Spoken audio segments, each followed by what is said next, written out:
Hello everyone, कैसे हैं आप सब लोग। सो मैं आज के सेशन में आपका हार्दिक स्वागत करता हूं और आज के सेशन में हम इकोनॉमिक्स के जी हाँ सर, हम इकोनॉमिक्स के करंट अफेयर्स के क्वेश्चन सॉल्व करेंगे। इकोनॉमिक्स के करंट अफेयर्स के क्वेश्चंस हम सॉल्व करने का पूरा प्रयास करेंगे। सो बिना देरी के हम स्टार्ट करते हैं। आज का यानी 26th of December. So this is 26th of December 2024 and we are going to start at daily MCQs of current affairs that is only of economics, that is only of economics. Hence चलिए हम आगे बढ़ते हैं. So these are our topic. The first one is GDP, second one is PLI यानी public production linked incentive scheme, that is highly news in today's time. And the third one is greenfield versus brownfield projects were there. Fourth one is FRBM Act, EPFO, GST Council. EPFO is Employee Provident Fund Organization and MIP, that is minimum import price. ये भी काफी ज्यादा news में थी आजकल, last newspaper में यानी 26 के दिसंबर के न्यूज़पेपर में. MCI, that is Mediation Council of India, not a Medical Council of India. And NTLM, इसके बारे में भी हम national translation of language programme एक चालू किया गया था. And the last one is the Swamitva scheme. So बिना देरी किए स्टार्ट करते हैं. Question number 1, the real GDP is an inflation adjusted GDP. So see, first of thing हमारी कुछ स्टेप्स थी. पहली स्टेप थी हमारी, पहली जो स्टेप है वो है कि भैया हमें करेक्ट और रॉन्ग का पता करना है. Which one is correct, which one is wrong, इसका हमें पता करना है कि हमें क्वेश्चन में करेक्ट स्टेटमेंट करना है या रॉन्ग स्टेटमेंट पता करना है. पहले तो हमें ये करना है. सो क्वेश्चन में सबसे पहली जो लाइन पढ़नी है consider following statement. And the second one is how many of our statement is are correct. उनसे कौन सा स्टेटमेंट करेक्ट है, हमें सेकंड चीज पढ़नी. ठीक है, फाइन, आगे बढ़े. ओके फाइन, सही है. चलिए, सो द क्वेश्चन नंबर 1 हमें इसमें करेक्ट पता करना है. Real GDP is an inflation adjusted measure. Real GDP, GDP होती है दो टाइप होती है. अगर जीडीपी की मैं बात करूं तो जीडीपी दो टाइप की, एक रियल जीडीपी और एक रही नॉमिनल जीडीपी. एक रही नॉमिनल जीडीपी. रियल जीडीपी खासियत ये है कि रियल जीडीपी रियल बेसिस पे चलती है. मींस इसमें हम इन्फ्लेशन को एडजस्ट करके चलते हैं. इन्फ्लेशन को कंसीडर करते हैं. सर क्या करते हैं, कंसीडर करते हैं. इन्फ्लेशन को क्या कंसीडर किया जाता है, नॉमिनल में ऐसा कुछ नहीं होता है. So real GDP is inflation adjusted measure for assessing domestic economic production. जी हाँ, ये बिल्कुल सही है, इन्फ्लेशन को एडजस्ट किया जाता है. If inflation is negative, real GDP will be lower than nominal GDP by some. This one is wrong. Inflation अगर नेगेटिव है, इन्फ्लेशन फर्स्ट थिंग नेगेटिव होना यानी डिफ्लेशन कहलाता है. ठीक है, इसके बारे में मैं आपको आगे बताता हूँ. Real GDP better draws better for judging long term national performance than nominal GDP. या this must real GDP obviously is more real and more realistic and provide more accurate and correct interpretation of national economic performance. Hence, I think there are only two options which are so option 1 and 3 are correct only, and option only 2 are correct.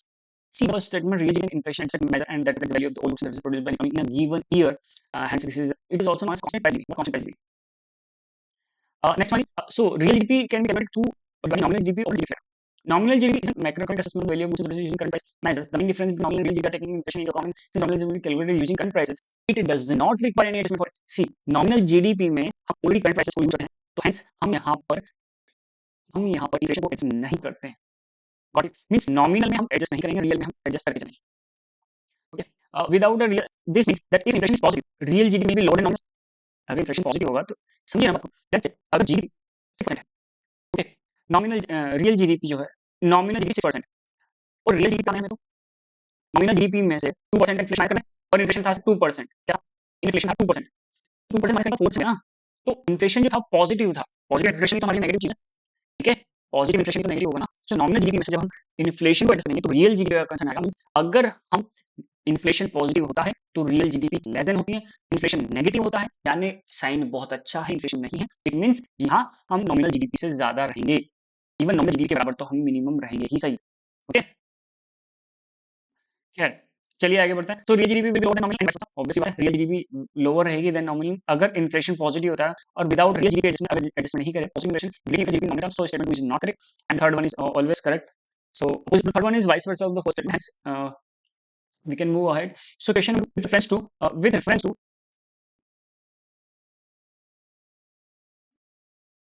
so with reference to the production linked incentive PLI scheme, ये काफी ज्यादा news में है और इसके बारे में means मैं डेली से देख रहा हूँ, डेली कोई ना कोई क्वेश्चन के बारे में कोई ना कोई आर्टिकल जरूर आता है इसके बारे में. और इवन ये हाईली न्यूज में, हाईली न्यूज. सेकंड वन, इसके ऊपर इवन बजट में भी काफी ज्यादा चर्चा हुई है. थर्ड वन, मैं ये लिख के दे सकता हूँ कि इकोनॉमिक्स में इसके ऊपर जरूर क्वेश्चन आएगा. ये इंपॉर्टेंट टॉपिक होता है. मींस मैं एक्यूरेट नहीं होगा कोई भी, like extreme word here, but yeah, this one is a very important point. So PLIC को हमें जरूर करना चाहिए. I think we should focus especially on this topic. So with regards to the production linked scheme, PLIC, the PLIC is a financial incentive, financial initiative launched by the Indian government to boost the domestic manufacturing and make it globally competitive. यहाँ इस statement में कोई बुराई नहीं है. PLIC की production linked scheme है. इन सबको प्रोडक्शन से रिलेटेड ही कोई ना कोई स्कीम, आप समझिए इस चीज को कि यहाँ पर प्रोडक्शन से संबंधित कोई ना कोई स्कीम लॉन्च की है government. Production in the sense there are primary sector, secondary sector and tertiary sector. Primary sector वो होता है हम नेचर से कोई कोई चीज हमें मिलती है. फॉर एग्जांपल हमने खेती करी, नेचर से संबंधित कोई काम है, ठीक है. फॉर एग्जांपल हमने माइनिंग करी, नेचर से हमें माइनिंग करी. सो सेकंड सेक्टर में प्रोसेसिंग होती है, क्या होती है? प्रोसेसिंग होती है, मैन्युफैक्चरिंग होती है, प्रोडक्शन होता है. समझ रहे हो? मीन्स मशीन में हमने कोई चीज डाली और दूसरी चीज निकल के आ गई. आलू डाला और लेस के पैकेट निकल गए, टमाटर डाला और केचप निकल गया. इस वजह सर्विस आ गई. टर्शियरी सेक्टर में सर्विसेज होती है. सो प्राइमरी और सेकेंडरी सेक्टर बूस्ट पे डिपेंड करता है, इसके ऊपर बूस्ट के ऊपर. वहीं टर्शियरी सेक्टर सर्विस के ऊपर डिपेंड करता है. तो प्रोडक्शन लिंक इंसेंटिव जो है ना, कहीं सेकेंडरी सेक्टर और प्राइमरी सेक्टर से ज्यादा होगा, बट इसमें सेकेंडरी सेक्टर सबसे ज्यादा हाई होगा. प्रोडक्शन लिंक स्कीम यहाँ हम आपको फाइनेंशियल अवार्ड्स देंगे, हम फाइनेंशियल इंसेंटिव्स देंगे, लेस अमाउंट का लोन देंगे. आप कहीं कुछ ऐसी चीजें प्रोडक्ट बनाओ, इको फ्रेंडली प्रोडक्ट बनाओ जो कि देश के लिए हित में. So this is where we are boosting our domestic manufacturing and making it globally competitive. It also provides financial incentive to companies for reducing environmental impact and eco-friendly practices. Yeah, it provides financial incentive to companies for reducing their environmental impact. See, this one, I think it provides financial incentives to companies for reducing their environmental impact and adopting eco-friendly practices. See, I don't think there is such kind of thing, but let's see. Under इसमें बात कही कि भैया सरकार financial incentive देती है, पैसा देती है कंपनीज को, या कोई सब्सिडी टाइप देती है कंपनीज को, ताकि वो एनवायरमेंटल इम्पैक्ट को कम करें और इको फ्रेंडली प्रैक्टिस को अपनाएं. माइट भी पॉसिबल ये हो सकता है. लेट्स सी, तो कहीं पे ये दोनों एक दूसरे से बिल्कुल डिफरेंट जा रहे हैं. एक में डोमेस्टिक मैन्युफैक्चरिंग की बात करी है, कॉम्पिटिशन की बात करी. Under the scheme companies will incentive on incremental products manufacturing domestic. या दिस कि जितना ज्यादा प्रोडक्ट बनाओगे उतना ज्यादा आपको इंसेंटिव मिलेगा, जितना ज्यादा प्रोडक्ट को सेल करोगे, जितना ज्यादा मैन्युफैक्चर करोगे, सेल करोगे, उतना ज्यादा आपको उस चीज पर इंसेंटिव मिलेगा, यानी बेनिफिट मिलेगा. सो फर्स्ट और थर्ड तो मुझे करेक्ट लगा. लेट्स सी, या first and third is here correct. Option 2 बिल्कुल ओड बना हो रहा है. सी आप देखिए ओड बना है. ऑप्शन नंबर 1 और ऑप्शन 3 में हाई बात की गई है प्रोडक्शन से रिलेटेड, कि आपको ज्यादा से ज्यादा मैन्युफैक्चरिंग करनी है. ऑप्शन नंबर 2 में इको फ्रेंडली चीजों की बात की गई है कि आप एनवायरमेंट को बचाना चाहते हैं. So I think there is no such kind of any aim of this see. which of the following feature which of the following feature which of the following feature is true about C? First step correct, हमें correct बताना. About greenfield and brownfield project, ये भी काफी ज्यादा चर्चा में चल रही है, इस पे भी हम ध्यान देंगे. Brownfield refers to a project और venture which has been developed and initiated from scratch. Brownfield का मतलब ये हो गया कि भैया कोई भी काम जो आपने स्टार्ट किया है, कोई भी काम जो आपने स्टार्ट किया है, लेट्स से एक बिजनेसमैन है, यहाँ पर कोई फैक्ट्री बनी हुई थी, ठीक है, यहाँ पर कोई फैक्ट्री बनी हुई थी, और उस फैक्ट्री में एक्चुअली वो फैक्ट्री जो थी ना, वो काफी स्क्रैप्ड फैक्ट्री थी, ठीक है, ओल्ड फैक्ट्री थी, नॉट इन यूज, वो वाली फैक्ट्री फैक्ट्री में थी. अब ये उन्होंने बिल्डिंग खरीदी है और अब ये इस पे कुछ रिनोवेशन करके फैक्ट्री डालना चाहते हैं. सो दिस वन इज ब्राउनफील्ड, इनका कहना है, ठीक है. अच्छा सॉरी, ये ग्रीनफील्ड कहना है. ब्राउनफील्ड में क्या कि भैया इन्होंने बिल्कुल नया प्लॉट लिया है और वहां पर स्पेस एक फैक्ट्री बनी स्टार्टिंग से, ठीक है, जीरो से इन्होंने स्टार्ट किया, स्टार्ट फ्रॉम जीरो, जीरो से स्टार्ट किया इन्होंने, और इन्होंने एग्जिस्टिंग फैक्ट्री में ही कुछ रिनोवेशन किया है यहाँ पर. तो इन्होंने क्या ब्राउनफील्ड वो है जहाँ पर फ्रॉम से हम कर रहे हैं स्टेज, ग्रीनफील्ड जहाँ पर हम ऑलरेडी एग्जिस्टिंग फैक्ट्री काम कर रहे हैं.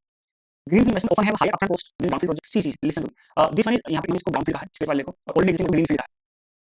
तो भैया जब आप स्टार्टिंग से बनाओगे यानी फ्रॉम जीरो से बनाओगे तो आपको पैसा ज्यादा लगेगा ना ब्राउनफील्ड. लेकिन यहाँ क्या कह रहा है, greenfield often have higher upfront cost, greenfield की कॉस्ट ज्यादा होती है, ये नीचे ब्राउनफील्ड की, यानी ब्राउनफील्ड की कॉस्ट ज्यादा है ग्रीनफील्ड से. या तो ऑप्शन सी गलत है या ऑप्शन ए भी गलत है. गांधीनगर की ग्रीनफील्ड प्रोजेक्ट बिल्कुल सही है, and potentially high environmental impact, potentially high environmental impact than brownfield. See greenfield एक जो होता है इसकी एक खासियत भी होती है. देखो ग्रीनफील्ड के दो फायदे.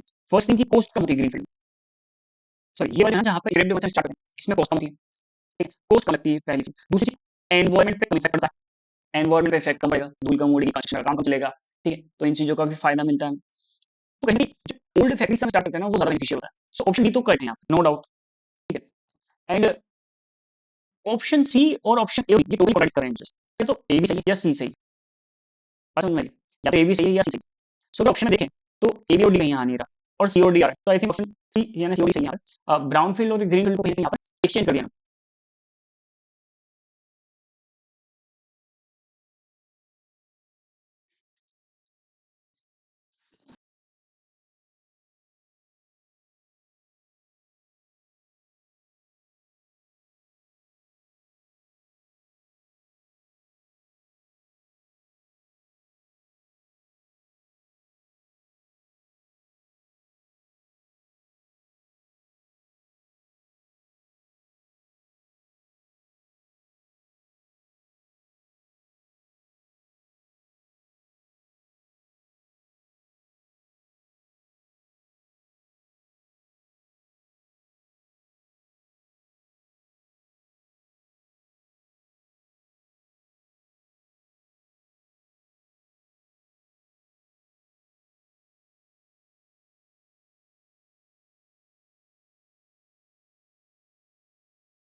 ओके, सो इससे स्टार्ट करते हैं। ऑप्शन सी यहाँ पर सही है। यानी सीधी सी बात इतनी सी कि सर यहाँ पे जो ब्राउन फील्ड था ये ग्रीन फील्ड है और यहाँ पर जो ग्रीन फील्ड था ये ब्राउन फील्ड है।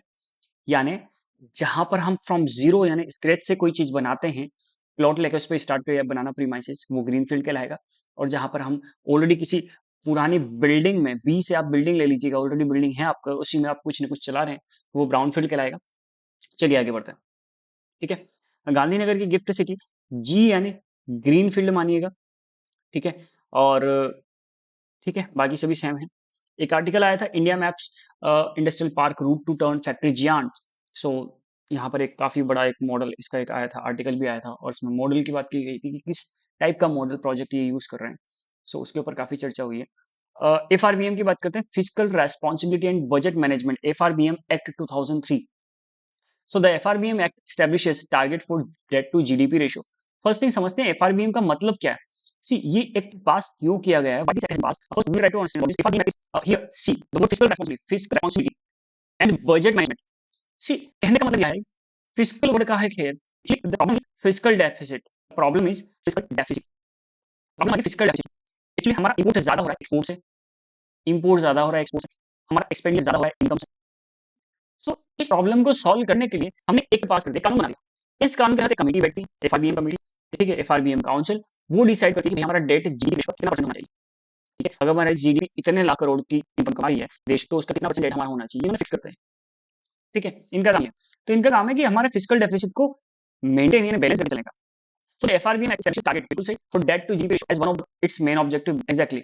That was amended in 2018, providing more flexibility to the government to the fiscal deficit target even for natural disaster। जी हाँ, ये बिल्कुल सही है, बहुत बड़ी बात क्लियर करें, ठीक है। सो एफआरबीएम 2003 में पास हुआ ये एक्ट है। और सी एफआरबीएम जो बोर्ड ये स्टेटरी बॉडी है, ठीक है, एफआरबीएम के लिए कोई आता है like FRBM council, FRBM committee, see FRBM review committee इसको कहते हैं। तो ये स्टेटरी कमिटी है, remember this one, okay.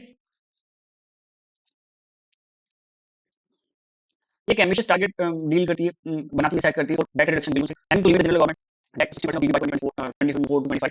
C see उन्होंने टारगेट 24 25 तक इन है जो डेट है, गवर्नमेंट जो डेट है वो डेट टू जीडीपी का जो टारगेट है वो 60% को डेट चाहिए था कि हम 60% तक डेट हमें लिमिट करना है, 60% से ज़्यादा डेट नहीं होना चाहिए, डेट यानी उधार।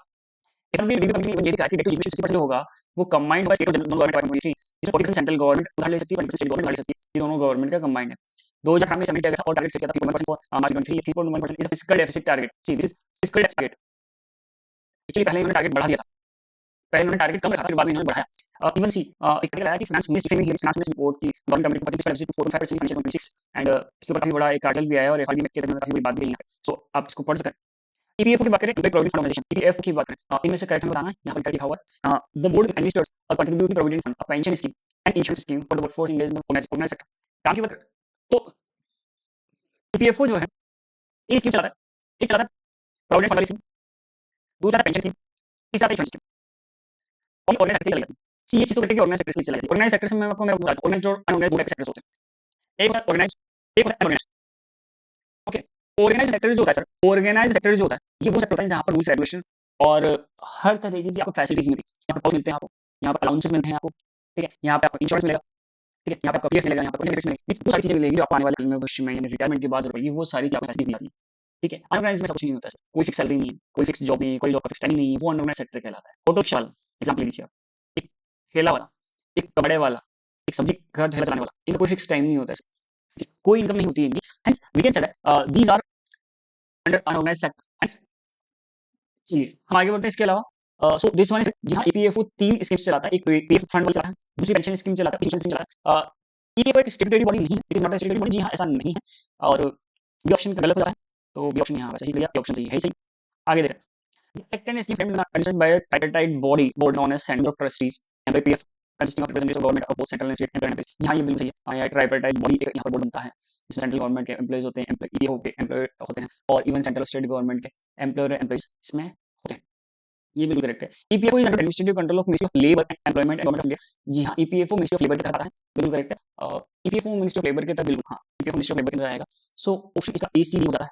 आगे बढ़ते हैं, और यहाँ पर सारी चीजें लिखी हुई जो हम जानने की जरूरत है। ईपीएफओ के लिए ईपीएफओ एक्ट भी है, 1950 पास है, और इसके ऊपर आया था consider for statement regarding the states power में जीएसटी लॉज। जीएसटी लॉस को बनाने के लिए स्टेट को कुछ पावर है या नहीं? Union state legislature have equal powers in laws on goods and services GST. जी हाँ, सी कोई भी आप चीज़ समझ लीजिए, अगर कोई भी काम बन रहा है जो कि स्टेट पर अप्लाई हो रहा है और सेंट्रल पे अप्लाई हो रहा है, तो कहीं न कहीं इसमें दोनों के बराबर लगभग पावर होती है, but as India is a federal country, so यहाँ पर central is more stronger than state. GST के केस में बिल्कुल मेरे पास पावर है, जीएसटी काउंसिल में स्टेट के रिप्रेजेंटेटिव्स भी होते हैं, जीएसटी काउंसिल में क्वेश्चन पढ़ा भी है। इसलिए आप जीएसटी काउंसिल का नॉलेज है, तो आपको पता हो जाएगा कि जीएसटी काउंसिल में जो होते हैं, जो भी कानून बनते हैं, जो भी डिसीजंस होते हैं, कहीं न कहीं स्टेट के रिप्रेजेंटेटिव से भी पूछ लिए जाते हैं। So recommendation GST council are binding union state से ऐसा नहीं है। GST on ocean freight paid in case of import of goods is essential. जी हाँ, ये फैक्ट है। आईसी का एमसी इज अगर इसी GST ocean freight paid in case of import of goods is essential. जी हाँ, ठीक है। रिकमेंडेशन की बात करें जीएसटी काउंसिल की, तो ये बाइंडिंग होना ज़रूरी है। समझिए बात को, दुनिया में, इंडिया में स्पेशली अगर डेमोक्रेटिक कंट्री, इंडिया में जो डेमोक्रेसी है, यहाँ की खास बात होती है कि 2 टाइप के मैंडेट्स होते हैं, ओके? मैंडेट की बात करूँ तो 2 टाइप के होते हैं। एक होता है परमानेंट मैंडेट, एक होता है इलेक्टेड मैंडेट। इलेक्टेड मैंडेट हमेशा पावरफुल है। जो भी व्यक्ति देश में चुनकर आया है, उसके पास हमेशा ज़्यादा पावर रहेगी देन जो एक एग्ज़ाम पास करके आया है। See there are 2 types of executives. आप समझिए, एक temporary executive, permanent executive. Permanent executives are like IAS, IPS, IRS. वहीं elected a, executives are MP, MLA. They have more power than permanent executives. क्योंकि इसमें होता ये है कि आईएएस, आईपीएस तो सिर्फ एक एग्ज़ाम पास करके आए हैं। बट एमपी और एमएलए कहीं न कहीं पब्लिक के वोट से जीत रहे हैं, पब्लिक ने उन्हें चुना है, और डेमोक्रेसी जहाँ पर पब्लिक ही राज करती है, पब्लिक जिसे चुने वही राजा बनेगा। सो दिस इज़ हियर कि भैया सी जीएसटी काउंसिल, आप समझिए कि जीएसटी काउंसिल कौन लोग बैठे हैं? जी हाँ, यहाँ चुने हुए लोग बैठे हैं, बट यहाँ परमानेंट एग्जीक्यूटिव्स भी रहे हैं, आईएएस, आईपीएस लोग, ठीक है? इनकी बात बाइंडिंग नहीं हो सकती सर, इनकी बात बाइंडिंग हो नहीं सकती। एक दूसरी चीज़ हो सकता है, जीएसटी काउंसिल की बात हम स्टेट लेवल पर ज़बरदस्ती नहीं ला सकते हैं, because state has their own jurisdiction, states have their own jurisdiction, jurisdiction, ठीक है? सो इसमें ऑप्शन ए और सी आएगा।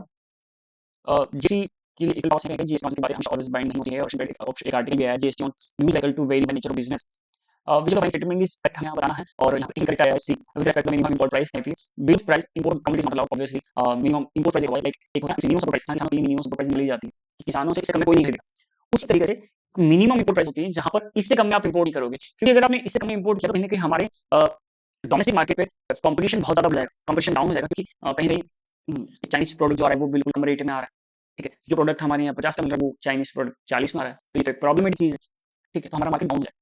सो ऑप्शन ए करेक्ट है। Directorate general of foreign trade is of commerce ministry which frames rules related to export and import. जी हाँ, ये भी सही है। According to the policy any cost less than 50 per KG, 50 rupees per KG, less than की बात की जा रही है, can not be imported, exactly सही है ये चीज़। It has protected interest by preventing tax free import of apples from other countries insuring a level playing field for local apple industry, exactly all are correct here. So यहाँ पर ये correct है, incorrect है, आगे बढ़ते हैं। एक article काफी इंटरेस्टिंग आर्टिकल था, government accept duty free import of yellow peas till February 2025, duty free कर दिया है, इंपोर्ट कर सकते हैं।